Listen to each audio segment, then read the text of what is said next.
Wonna osinzira okubeera ng'otulaba nkwaniriza nnyo olunaku olwaleero nkubuuzaako nti wasiibye otya afunye okusoomoozebwa nkusaasidde nnyo ofiiridde olwazza n'okusoomoozebwa okulala asootuka ku buwanguzi gwe nkuyozaayoza nyina Joshua Makula weewaawo muna PFF People's Front for Freedom tugenda kwogera naye ebigambo olwaleero avuganya ku bubaka bwa paalamenti obwa Makindye Ssaabagabo Makindye Ssaabagabo naye nno nnene eri mu district eyewakiso Joshua agenda kusooka kubuuzeko tutandike okwogera ebigambo sebo buuza abantu mwana wange Matiya nsanyusa okulaba Mukama yebale kukuuma amina Bannayuganda mwena abali mu kutulaba n'abatuwuliriza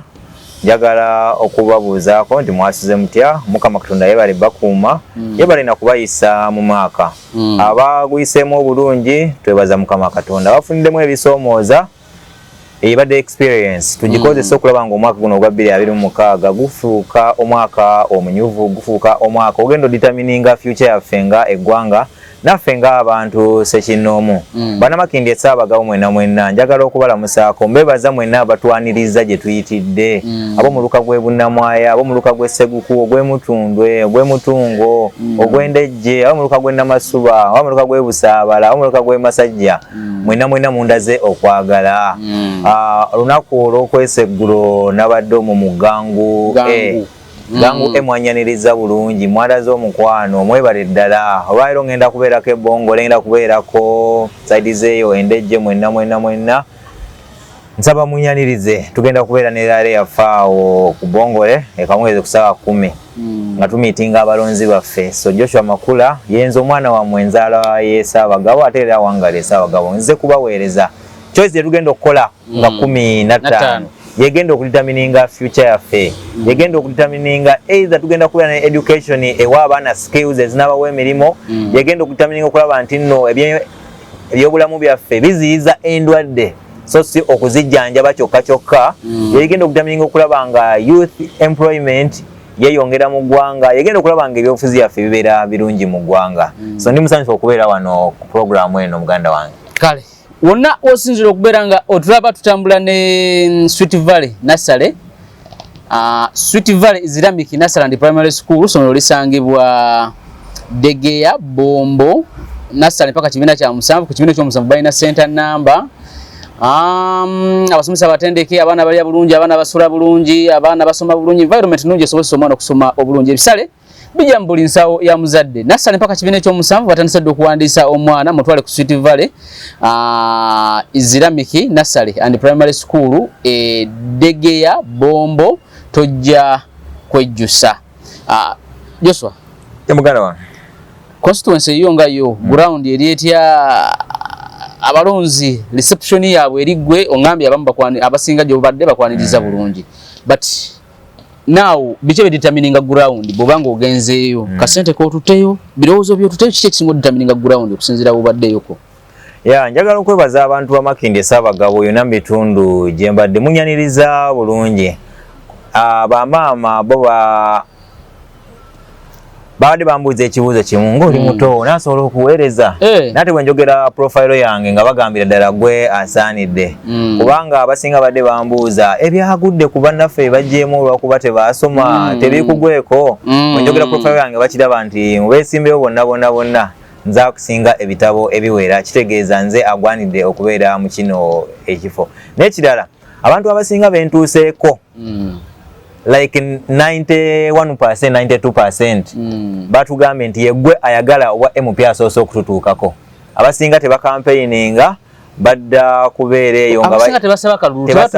tebatuuka mu bantu so yegwe yakasoose otuuka mu bantu mu bifo ebisinga byentuuseeko okujjako waliwo ebifo byotuukamu sina bifo abantu abamu bootuukako nga abantu batamira ekibiina kyabwe bakyagala ng'endowooza yaabwe bajjajjako nga kibagamba nti tuwagira akabonero ka kibiina kino gwe totawana kujja naabo be batono b'ensanze abasinga bensinza okugamba abensinza okusisinkana banyaniriza bulungi abamakanisa mbadde mu makereziya mbadde mu mizikiti mbadde mu kyaki z'abalokole kyaki z'aba advent banyanirizanga mutabani waabwe baŋŋamba Makula jangu otuweereze lwaki obaka wange namu preparinga bulungi ensonga ezituluma nzimanyi bulungi ate manyi okuzi addressinga noonya solution fixing sijanja bandwadde yokka wabula nzijawo ekireeta endwadde ekireeta obuzibu ye solution gyendese era abantu banyaniriza bulungi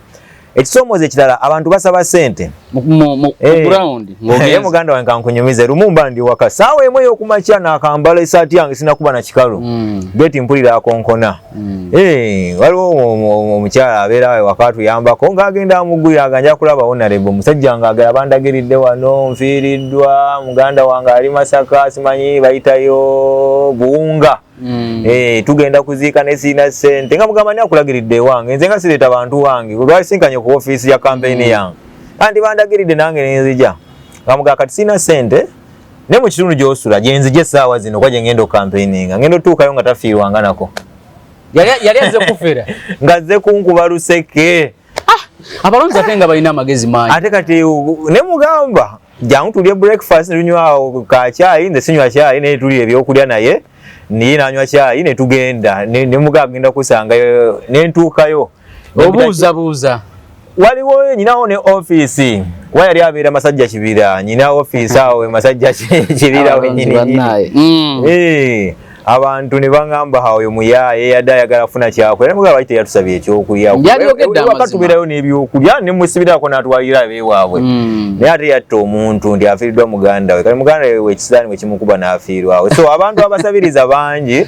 nze mbasinkana kati ku nga Makindye Ssaabagabo kubanga mulimu abamu abagamba ffe tuli ba kibiina kino abatono okuva we balonda ekibiina NUP kuba kati yeeriyo Makindye Ssaabagabo ina kyeganyuddwamu mu myaka 5 olina obuweereza bwolayo omubaka bwaleese kyenyinza okwebaza Makindye Ssaabagabo nyinza kyebaza UNRA UNRA yagezaako nekola ekkubo nene erikomya makati lwaki eryebusaabala abamu baganwa abantu bawayo ettaka era ne balirevolinga bulungi ne okulimaliriza kwa bakola nga simanyi lwaki enguudo bazikola bakola kano ne babuukawo ne bakola wali okitegeere kati wantu baali babuuki wasinga tewakola waddamu ne wajja ebinnya emmotoka tezikyayitawo wafuuka impassable twebaza UNRA naye ate UNRA bwe yajja oluguudo lw'ebusaabala ku bajeti yaalwo ey'omwaka guno 2025-2026 tetwalaba mubaka waffe ng'agendayo ng'ayogera ku floor ya Parliament ng'awa ensonga lwaki yali yalobinga UNRA si mubaka okola bwe kityo World Bank yalina program ey'okuzimba enguudo mu Kampala ne Wakiso, that is Kampala Metropolitan Region. Era batandikira Kawempe olaba ez'Ekawempe nga bazikola nezigwa Kanizerubaga bazikoze kati n'olwo oluguudo mwerwali naye nekituuka ekiseera abantu balya mmere sente ne bazirya kati gavumenti negamba ntulujje ku bajeti y'eggwanga naye ate ekkubo eddala lye bajja ku bajeti y'eggwanga lyali kkubo ly'ebukakkata nate kkubo ly'ebukakkata abaayo ba MP bo bakitukiramu ne bayiwa ensonga lwaki ekkubo lirina okukolebwa ne liriziba ku bajeti talina kyatadde ku tebbo mu myaka 5 ensonga lwaki ogambye kanjije mwesimbeko owaffe nsobola n'okugamba nti simwesimbyeko nze ekifo kyali vacant tembadde na mubaka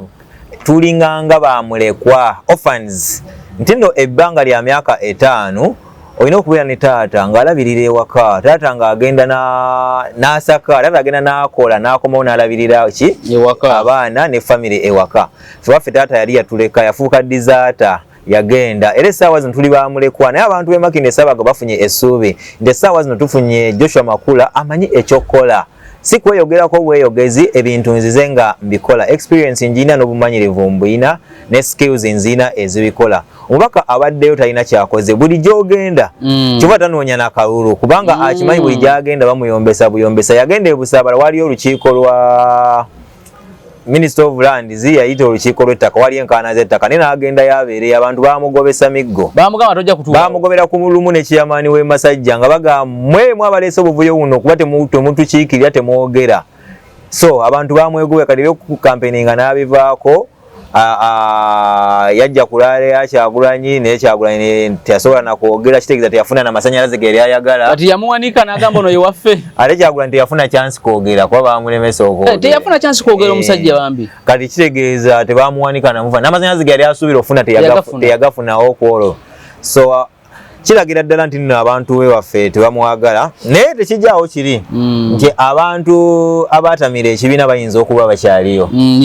bayinza okuba bakyaliyo naye nga abantu abategeevu abantu abagezi mu kitundu kyaffe be basinga obungi era basazeewo ku luno bagenda kulonda Joshua Makula kubanga yiwe enkyukakyuka yali ku nkyukakyuka eyannamaddala ekibiina tekinaba kubiramu lale gaggadde ekya PFF wamwawo ekibiina ekya PFF njagala kyebasa kyampa kaadi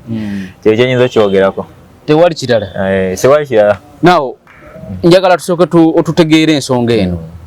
tulaba bangi baba opposition abavamu naye bano wa PFF gwe bajjeemu ndoza ground bayadde nayo yayisingiro but nga tutunulidde ku ground ey'ebitabo njala tutunulire ku ground ey'omuntu okumugula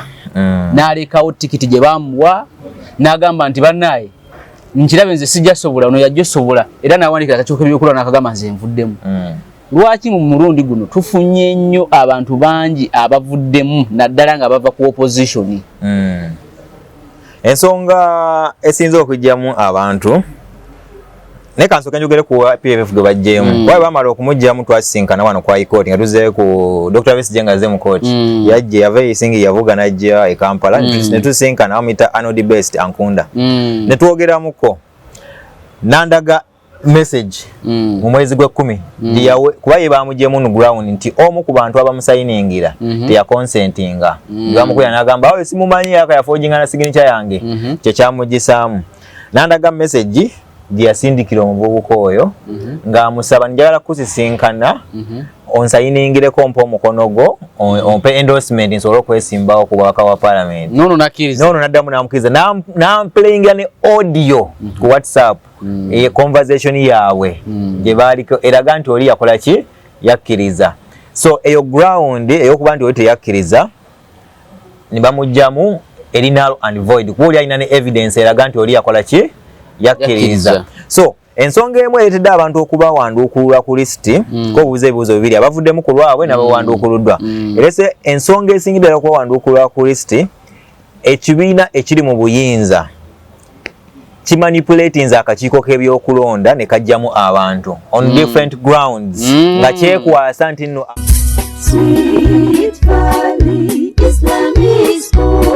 omuzadde tukwaniriza ku Sweet Valley Islamic Primary School erisangibwa Eddegeya Bombo Kibajje nga wakava Bombo mu town. Sweet Valley Islamic Primary School somero liva ku nursery okutuuka ku P7. Tulina staff 2 eya secular n'ey'eddiini era omwana agenda okuva ewaffe ng'asobola okusaaza. Tulina dde ne boarding abaana basuzibwa bulungi. Tulina eddwaliro ly'essomero erya Sweet Valley Medical Center, computer lab ey'omulembe tuyigiriza abaana ebyobulimi n'obulunzi, tutumbula talanta z'abaana n'ebyemizannyo tubisaako essira. Dining hall ey'omulembe abaana mwe baliira emmere. Environment yaffe esobozesa omwana okusoma obulungi. Tulina center namba ya UNEB n'ey'eddiini IPLE. Ebisale byaffe bisoboka okuwandiisa abayizi abapya kugenda mu maaso ku kampasi yaffe Eddegeya Bombo Kibajje. Ebisingawo tukubire ku note 7 note 888 oba ku note 786 note 16593. tebakkiriza ekyo tekiriiko kubuuze ekibiina ekiri mu buyinza kikonayivinze n'akakiiko k'ebyokulonda era akakiiko k'ebyokulonda nkewuunya obutabeera independent ne mujjamu candidate ng'emikono gye already giri verified. At least bwe yalinganga yeewandiisa kuba bwe twakola pre-registration mwali kubidde abantu abatuwadde emikono ne muba confirminga gwe wali omugaso gwa pre-registration twajja mbudde ne tumala ennaku 10 ne tubawo emikono gyaffe ne mugiverifyinga ne mumala ne mutuwandiika. Akakiiko k'ebyokulonda awo mbanenyamu ensobi yammwe temulina ngeri gye muvaayo ku ssaawa zino. Arnold ataddemu ssente ne ssente muvubuka ngaffe agezaako okuŋŋaanya resources kati mumuwanduukuludde. Engeri endala abantu gye bavuddemu ebitabo tebiwera. Kiriiko debate iba tebiwera. Tekiriiko kubaganya batolina bitabo batolina genda oproving nti obirina. Abalala bavuddemu ku bwabwe bebaguze eyo nsonga ya bwavu. Oli ajjanga awo walaba emmere Mugisha Muntu ngamaze okwewandisa General Mugisha Muntu ngamaze okwewandisa erowa mu constituency yange njigire ya Makindye Ssaabagabo yayimirira n'ayogera speech mukana akalu speech ekyasinze ya Mugisha Muntu yagamba nina ensonga emu gye nnyinza okugirako Mr. Museveni enkofiira ya Mugisha Muntu n'agijjako n'agamba Mr. Museveni he has killed the hopes of Ugandan asse suubi ly'abana Uganda nti essaawa zino n'omuntu ayina bizinensi yadde ya bukadde 10 takyalina ssuubi akimanya enkya emaali ejja n'eggwawo ffe tukolera awo ku Nabugabo abantu baafiirwa emaali omwezi oguwedde wabimanya yeeyita omugagga Haamu ng'azimbye mwala abantu abalina emaali ya bukadde 2-5 neefa mu lunaku lumu. So essuubi Mr. Museveni alitidde ddala nga General Mugisha Muntu kyagamba nti n'abeesimbyewo tebalaba ssuubi nti bagenda kuwangula akalulu, tebalaba ssuubi nti balina kye bagenda okukola singa babalonze kati nga basazeewo bagende ne kana akatono NRM kebawadde basobole okuva mu lwokaano. Okiraba ekibiina kikutte kaadi kuba basinze okuva badde ba NUP ekibiina kya NUP kikuwadde obwesige nti genda otukikirire. Kino kibiina kizze okutereeza eggwanga kirina vision y'eggwanga kyevola bakyesimbyewo gwe kirabyemu nti mwekyo ekitundu Mr. Matiya agenda otukiikirire gwe nkuwenga example kwate weesimbyewo naye n'okiyiwa bwotyo olwo omugaati omutonotono nina MP omu yeesimbyewo eGomba West Kato yangamba nze sobola kuva mu lwokaano luno ne bwembeera nga nze asazeewo ali ku PFF mukulu katera ab'eGomba West ensaba mumuwe akalulu yangamba sobola kuva mu lwokaano luno ne wezibanga sente zimbeddeko kubanga bamala dde okunominatinga abantu n'abagamba nti sente ze zimpeddeko wakiri ngenda mbalu ne bagamba nti sina sente mu nsondere ez'amafuta abantu bakuwa sente nze mbaddeko mu bitundu abantu ne bagamba mwana muto oyogedde bulungi nga 3 nagenda nga campaigninga nengenda mu dduuka lya mobile money nengamba omukyala yali muwala nemugamba mpaka onanga lwaki weesimbyewo nenjogera n'oyo omukyala n'akwata emitwalo 2 n'agimpa muwala muto okwejjamu 2 n'agikuwa n'akwata emitwalo egi n'agikuwa omukyala oyo Mukama Katonda akuwa omukisa sente zo waziteeke ewantu abatuufu wasiga bulungi wasiga ensigo nga bapasita batugamba era ogenda kungula kubanga wootadde essuubi oliraba bannaye abantu abakulu bava mu kalulu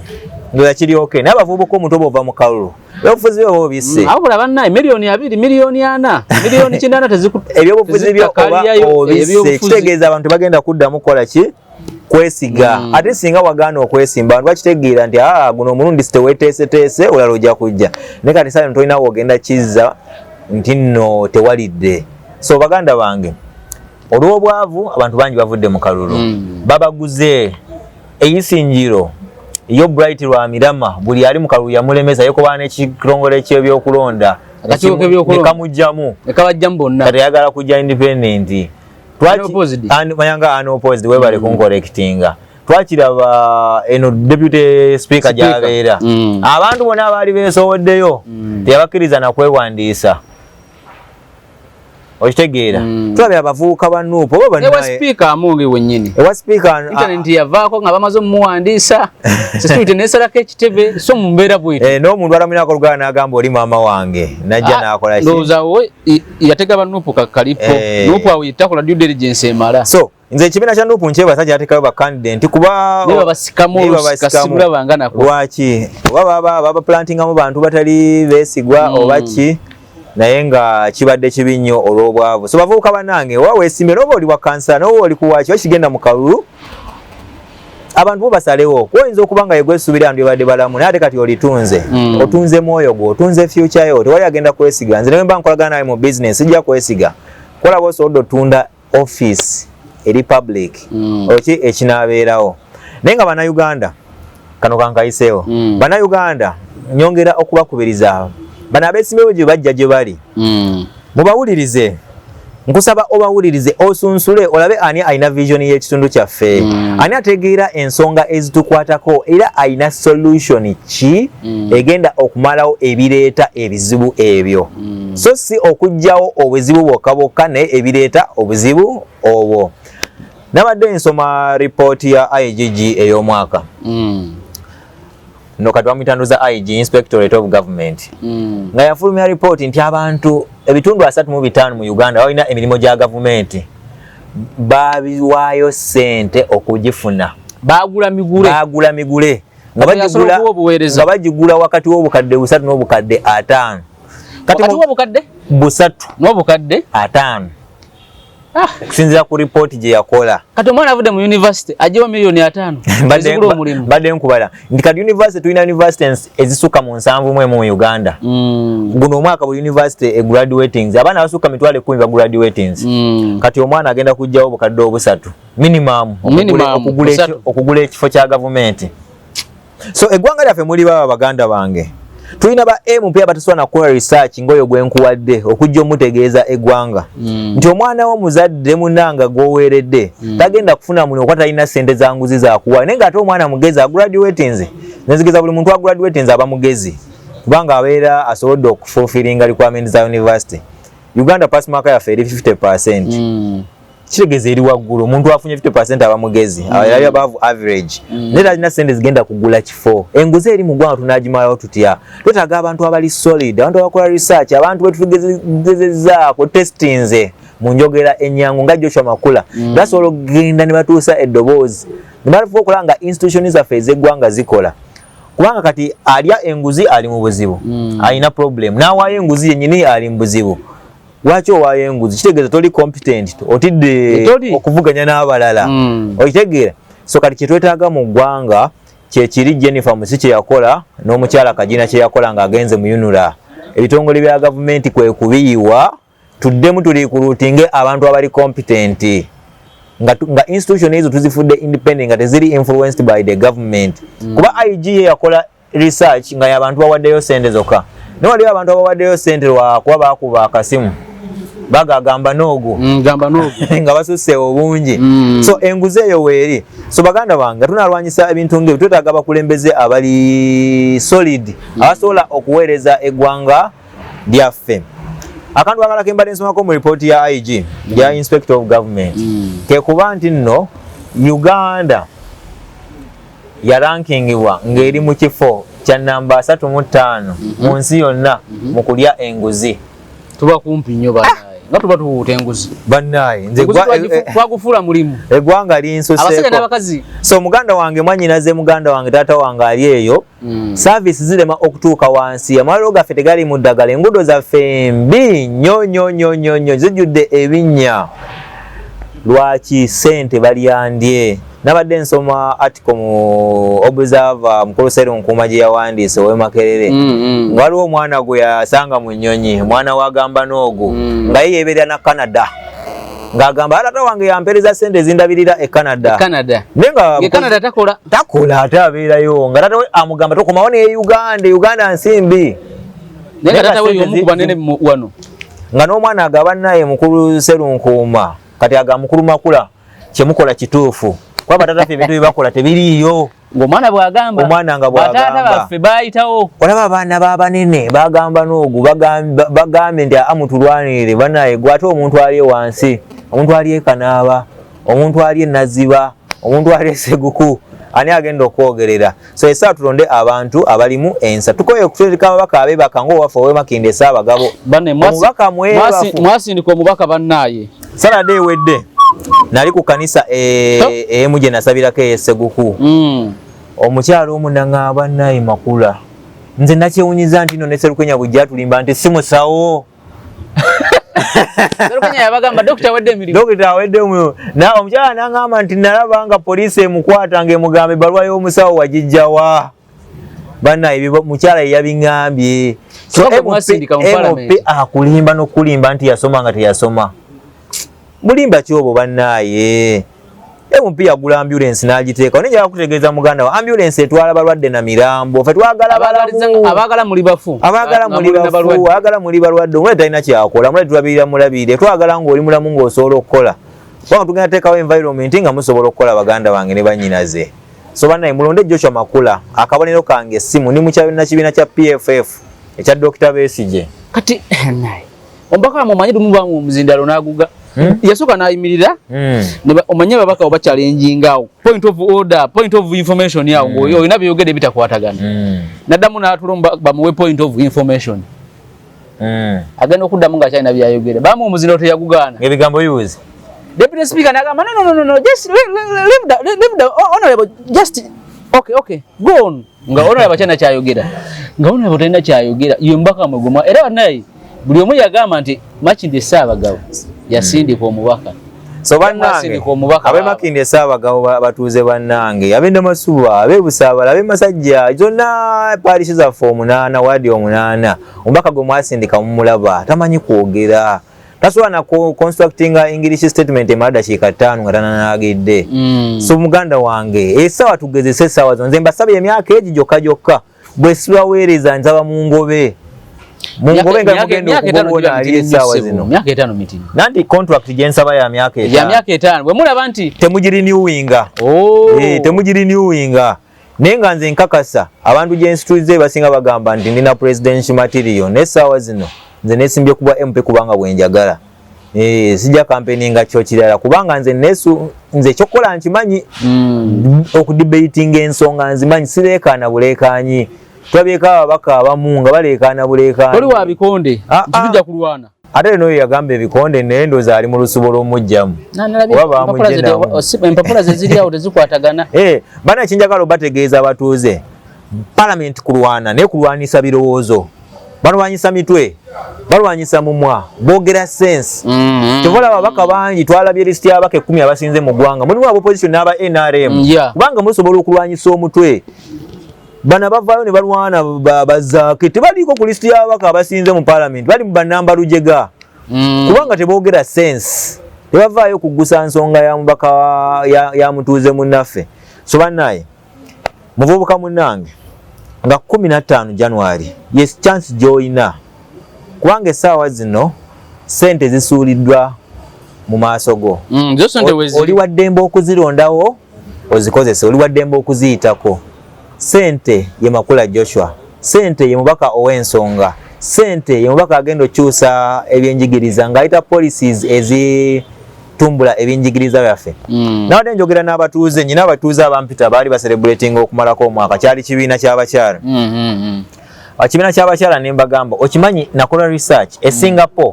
ne China ne Thailand ensi 3 omwana wa kindergarten twabeera myaka 3 kwena kwetano okimanyi babasomesa computer programming bakola zi apps nga bolaba calculator nga bakola WeChat nga WhatsApp apps zetukogererako bakozesa artificial intelligence myaka 4 e Uganda omwana wa kindergarten chovola education system esinga mu nsi yonna ya Singapore ne kudake ya China ne ya Taiwan ate bangamba Finland tena yesinga education system mu nsi yonna Finland okitege kishaka twakola research wanjawulo ne kati ngezeza ko okulaga ndowooza eyo ya technology mu technology ne kati zensi those are first world countries okitegeera buli maka getukozesa okimanyi pass zetukozesa maka gaffe zonna ziva Singapore kituufu zeziwangala bokozesa yensenda ate wangala naye nga bazikola si bantu bakulu batraining the generation kuva wansi okitegeera ne kati ewaffe e Uganda omwana atandika okukozesa computer nga amaze kuva ku university tukyalina university nga lecturer assignment agamba genda oprinting oginsindikire bwekiri nga ne deadline weri utamusanga mu office ya assignment oba ogifiiriddwa nga ate you can submit online assignment nebeera evaluated nga n'omusomesa taliiwo lwaki kubanga tuli mu era eya technology n'abagagga abasinga mu nsi yonna 10 bonna bali mu technology kati ffe tugenda kukulaakulana tuta eggwanga lyaffe nga technology temukola tukayi tetumuyina kiwola ku kyalo wange natandikayo computer school ya bwereere abaana bali mu holiday basoma ku bwereere tobajjako wadde ekikulu nateekawo abavubuka bannange babasomese abavubuka abatalina mirimu nga balina computer skill era buli holiday e program egenda maaso amubadde akabate mumpadde kubanga ekyo nkikola kuba gyengeri yokka gye nsobola okuddiza ekitundu ate bwe munonda kigenda kubuna buli muluka kibeereyo netufuna computer ezisobola okupangisa ebifo byasobola okutrainingira buli kiseera so muzadde munnange omwana wo agenda kusoma computer ku bwereere twatandise n'ekyalo wange gye nsula ekaawo makwabbo bandi kumbi ne kombi ne tonze nyina basolozi koesa ne kasatu mwalabo eti okuva mu kalulu buli kitundu ate mugenda kwa mumbadde amaanyi nga nsobola okuba mu n'akasinda katondo n'akagula kompyuta n'okusaka okuva mu bantu ab'enjawulo basobole okukikola ate wakirako nikisoboka e Masaka ewaliyo omubaka w'Ebukoto Isa Wamutangaali Ntuma Nsambu bwe yabeera MP yasaka n'agabira buli ssomero kompyuta buli ssomero erya primary school n'erya secondary school erya gavumenti yaiteekamu kompyuta naye nga tezivudde mu ye olwokuba alina ekifo ekimusobozesa okukola ki okusaka n'ekyokukola yali akimanyi nekibeerawo era bwe yavaawo project nezizinziba okuba takyalina busobozi bukikola naye katusobola okikola naffe Ssaabagabo tusobola okikola Uganda yonna yonna singa olonda omubaka ow'ensonga nova mu bino ebyokulonda vibe nova mu bino ebyokulonda olwokuba omubaka atuziniddemu olwokuba omubaka azze n'ayugumya n'agamba mutulabiranga ddala pulezidenti atutumye so bannaye nze mwana wammwe Joshua Makula omukakamu mutuuze munda mwalumwanga mmwe kinuma ekibaluma kinnuma ekibanyiga kinyiga ate ekirala ensonga zaffe ezituluma tetugenda kulinda bazungu bavudde bunaayira zitukolerako kuba balina zeekolerako abantu basibudde baganda bange banyinaffe abali eyo ne Makinde Ssaabagabo Joshua Makula akabonero kange essimu nga 15 njagala nze njije ku gy'oli nga mbeebaza bwebaza kubanga muba mwalonze Joshua Makula naye nze mbakakasa ngenda sigala nammwe nomata ki ekivudde mu kalulu kubanga ndi mutuuze munnammwe sivudde bunaayira era temunsuubira kubulawo mbeebaza okunyaliriza ekawungeezi tusinkane mu Bongole zone ne Nazibe eyo Bongole zone kiri mu Ndejje wakati wa Gangu ngogenda Ndejje ko nawe ka Ndejje Lubugumu oba Ndejje Zanta ngoyise ku Zanta ne weyongera ngoyise ku Zanta ne tuka ku express eyo bannaye tweyanziza nnyo Mukama Katonda abampere 2026 ennungi guno omwaka gwa 2026 gwe gono determininga future y'eggwanga twagala ebintu bisigale nga bwe biri watwagala bikyuke kati 2025 nga tumaliriza mawulire ki agasinze okukolera amawulire agasinze okunkolera yenguze esusse ekyo kimu amawulire amalala agasinze okubeera ojja kunyongeza eddoboozi oli alekanya akantu kumaliriza amawulire agabadde mu ggwanga gandaze nti Bannayuganda baagala enkyukakyuka ojja kulaba nga laleza Honorable Kyagulanyi gy'abadde abantu babeerayo nga baagala enkyukakyuka amawulire ate amalala agasinze okunkola twagenda ku presidential debate electoral eya NTV twakirabanga Mugisha Muntu yasanidde obeera president nga otugenda mu birowoozo by'abantu yalina okubeera president nga yasanidde obeera president w'eggwanga so kyandaga nti nno bannankyukakyuka abeesimbyewo abasanidde obeera president webali tebalina vibe tebalina masanyalaze naye nga twakiraba nga Mugisha Muntu yasaanidde kitewaliwo kubuuza wonna wobadde osinzira okubeera ng'otulaba olunaku olwaleero ne Joshua Makula tugenda kukoma wano ye mbaka addako wa Makindye Ssaabagabo Makindye Ssaabagabo ogamba ena zooni meka erina waadi 7 erina zooni 55 ebyalo 55 ebyalo si ye village nandi mu Kampala babiyita zooni mu Kampala babiyita zooni fere waffe mu kyalo tubiyita village kale tugenda kukoma wano olwaleero muna PFF akabonero k'essimu bw'olaba essimu ng'omaze owuliriza byayogera osobola okumutiikinga so tolina bias mu kalulu kano ketugenda mwaka 2026 kunakusa mwezi 15 wuliriza abantu bonna tiikinga oyo gw'olaba nti yasaanidde okuweereza emyaka 5 tugenda kukoma wano olwaleero tujja tandikira olunaku olulala akuume atakumira mbeera